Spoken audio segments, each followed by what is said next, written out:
આ પ્રશ્ન પણ બહુ જ મહત્વનો પ્રશ્ન છે કે આત્મા ક્યાંથી આવી છે ને ક્યાં આવી છે.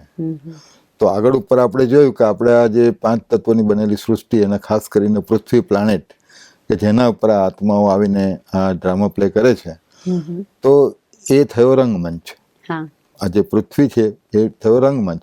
તો વાસ્તવમાં આત્મા ક્યાંથી આવી અને ક્યાં આવી? તો ક્યાં આવીનો ઉત્તર કદાચ આપણને મળી ગયો છે કે ભાઈ આ પૃથ્વી રંગમંચ ઉપર આપણે આવ્યા જ છીએ અને આ શરીર રૂપી વેશભૂષા છે આપણી, કોસ્ટ્યુમ ધારણ કરીને આપણે સંબંધોમાં આવીને આપણે પાઠ ભજવીએ છીએ.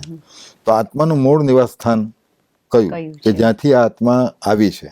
આપણે ઘણીવાર કહેતા હોઈએ છીએ ભજનમાં કે એકલા આવ્યા છીએ ને એકલા જવાનું છે, પણ ક્યાં જવાનું છે? ક્યાં જવાનું છે એ વાતની સ્પષ્ટતા હજી આપણી પાસે નથી.